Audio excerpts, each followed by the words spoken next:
Good morning. We're going to continue and finish off the last couple of pages of chapter 11, and then I'll continue with chapter 12. We're on page 178 of The Warrior Queens by Antonia Fraser. Thank you for being with me this morning. Queen Tamara's mercy towards her first husband has been mentioned. It is further to the credit of the warrior queen that her administration was generally marked by benevolence. The appalling punishments inflicted by her father found no place in her scheme of government.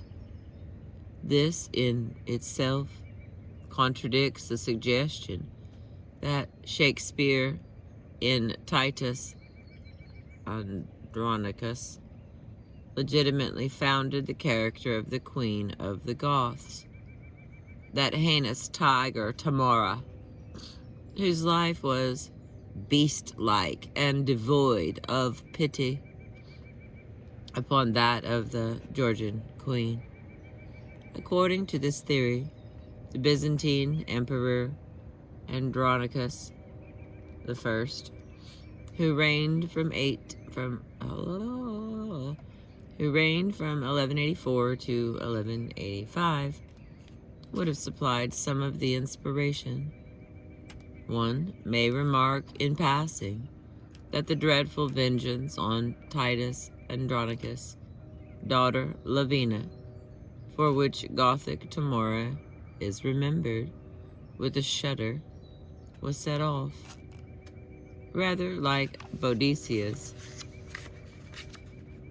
bloody rampage, by the cold-blooded murder of her own two sons for valiant doings in their country's cause.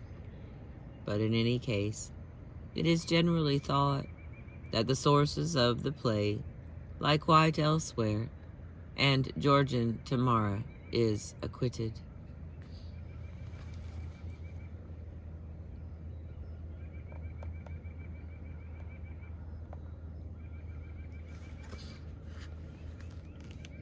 I love the sound of all those birds. Isn't that just amazing?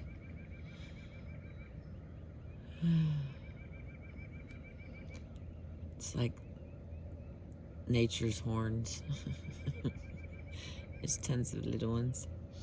All right, I continue. I remain present, accounted for.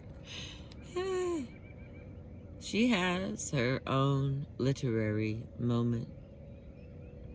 She has her own literary monument, for it is finally in the great Georgian Renaissance of letters and arts that Tamara's glory lies, as much as in her conquests, and above all, in the inspiration given by her and her court and culture to Georgia's national poet, Shota Rustaveli.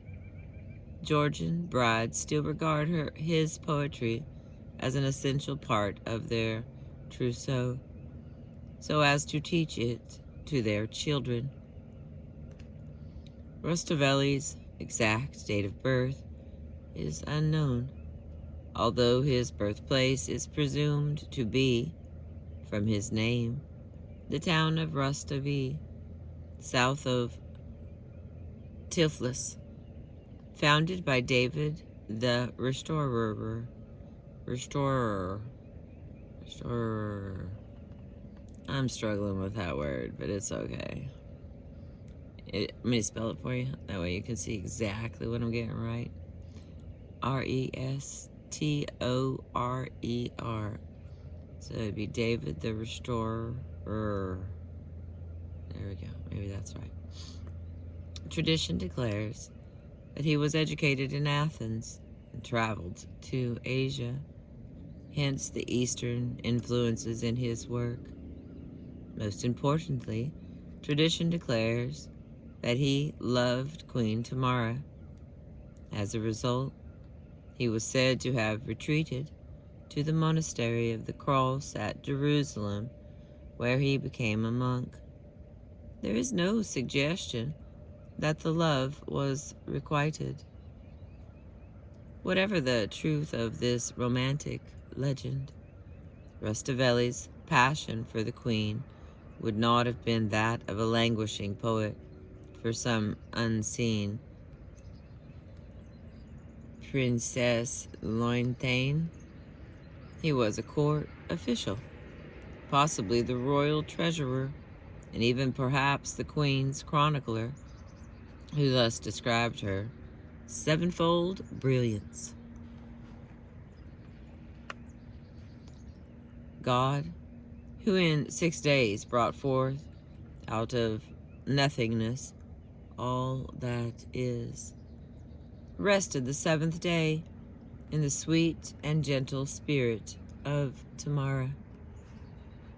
The Night in Panther's Skin, Rustavelli's great epic poem of about 1,600 quatrains, concerns the long and various adventures of Avtandil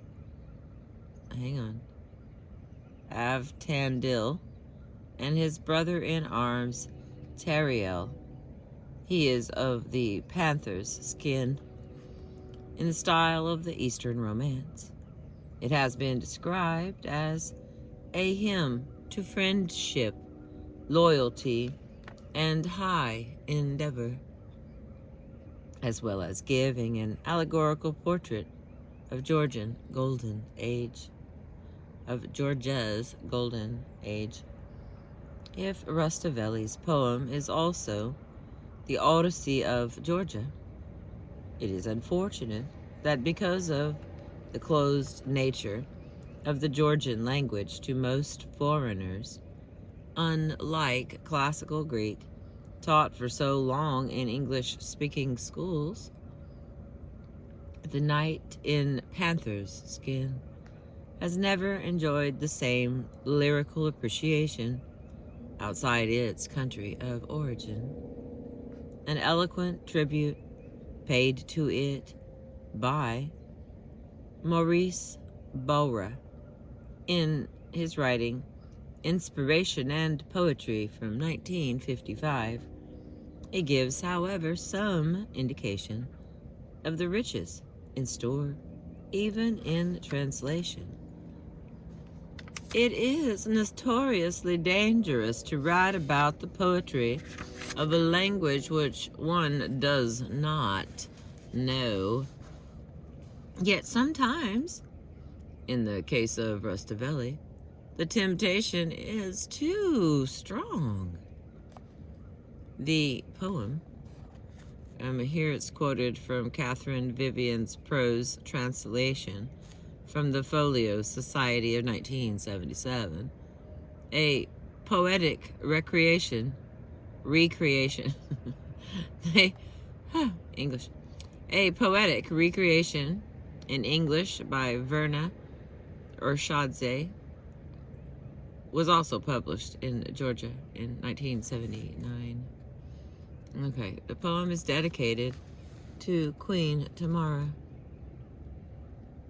The jet-haired and ruby-cheeked, and it is believed that the description of the Princess Tinantin, beloved of the night, Aventdale, stands as Rustavelli's tribute to his queen. As in a fairy story, Tinantin is radiant as the rising sun, born to illuminate the world around her, so fair that the very sight of her would make a man lose his wits. It would need 10,000 leagues and the wisdom of the sages to utter the praises of the king's daughter. Beautiful as Tinantin may be, the story has to begin with the decision whether she, the only child of the king, but female, may reign after him. The verdict of the visors leading to Tenanten's coronation is a deliberate echo of the circumstances of Tamara's own accession. Woman though she is, God has created her to be a sovereign. We may say without flattery that she knows how to rule, as indeed we have often remarked among ourselves. In short, a lion's cubs are all lions, male and female alike. In spite of this, one notes that Tenanten's father is still sad at his lack of a son, which means that he has no knight who is his equal. Yet Aventendil, sent out into the world by Tenanten, describes her to strangers in formidable terms.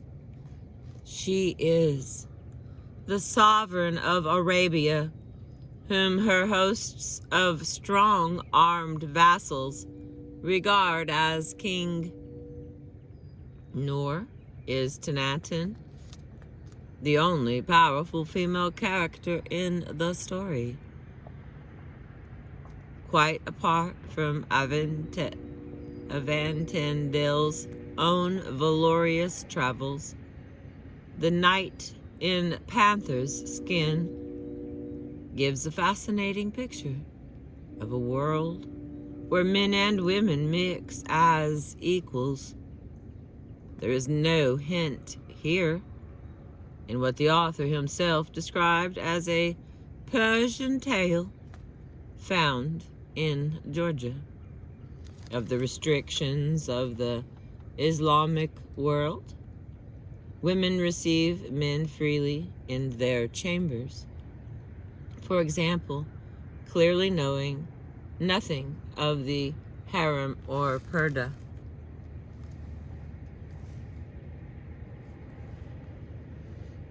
All right. Dular Cook is another princess who succeeds to the rule of a kingdom. In this case, on the death of her brother. Moreover, she is described as a warrior queen. Though she is a woman, she is hard as rock. Even her fighting men cannot excel her in feats of arms. Another princess, Asmat, is made ruler of a seventh part of India and instructed to take the man of your choice for consort. It is indeed with marriage that the poem ends. Aventendil marries Tenanten and ascends the throne as Lord and Sovereign of Arabia.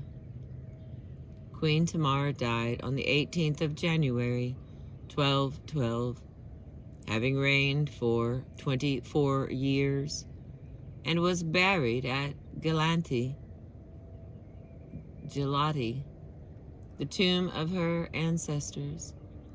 Her son, Georgie, then 18, succeeded her. But with her death, the golden age of Georgia was fast fading away, even as the adventures of the knight Aventendil had drawn to a close. Georgie gave himself over to base favorites and died, leaving only an illegitimate child.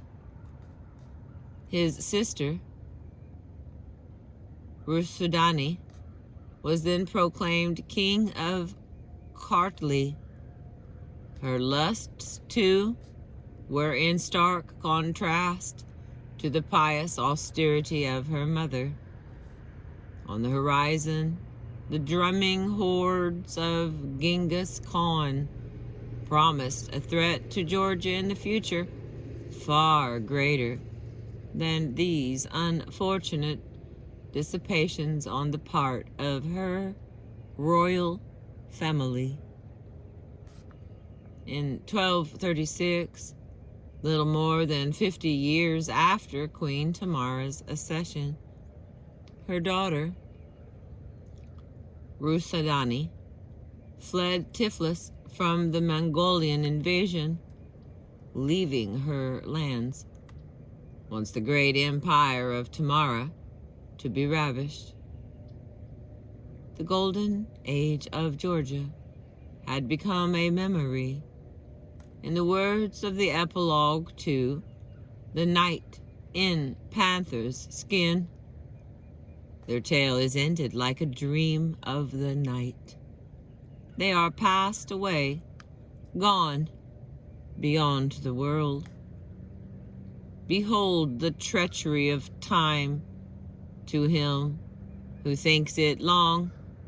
Even for him, it is a moment.